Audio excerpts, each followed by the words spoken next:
আসসালামু আলাইকুম ওয়া রাহমাতুল্লাহি ওয়া বারাকাতুহু। প্রিয় দর্শক, সকলকে হিজরি নববর্ষের শুভেচ্ছা। আরবি মাস অনুযায়ী বর্তমানে যে মাসটি চলছে সে মাসটির নাম হলো মুহররম মাস। এটি হিজরি সালের সর্বপ্রথম মাস এবং এই মাস থেকেই আরবি মাস তারিখ গণনা শুরু হয়। এই মাসে আমাদের কিছু করণীয় আমল রয়েছে, আসুন আমরা সেগুলো জানার চেষ্টা করি। বিসমিল্লাহির রহমানির রহিম। আশুরার দিন অর্থাৎ মুহররমের 10 তারিখ রোজা রাখা। এই ব্যাপারে হাদিসে নবী করিম সাল্লাল্লাহু আলাইহি ওয়াসাল্লাম ইরশাদ করেন, সাওমি ইয়াউমি আশুরা আহতাসিবু আলাল্লাহি আন ইউকাফিরা সানাতাল্লাতী ক্বাবলা। আশুরার রোজার ব্যাপারে আমি আশাবাদী যে আল্লাহ তাআলা এর দ্বারা আমাদের পূর্বের এক বছরের গুনাহ মাফ করে দিবেন। সুবহানাল্লাহ। আসুন আমরা এই তারিখটি মনে রাখার চেষ্টা করি।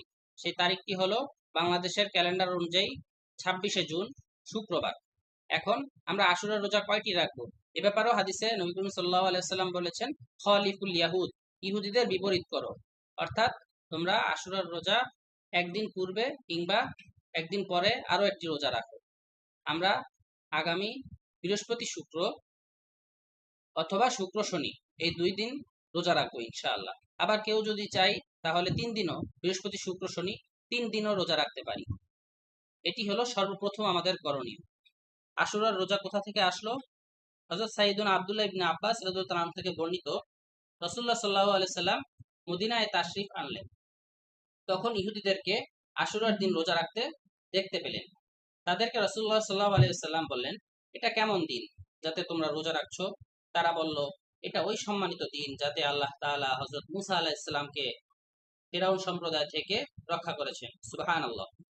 মুসা আলাইহিস সালাম আল্লাহর শুকরিয়া আদায়ার্থে এই দিন রোজা রেখেছেন, তাই আমরাও এই দিন রোজা রাখি।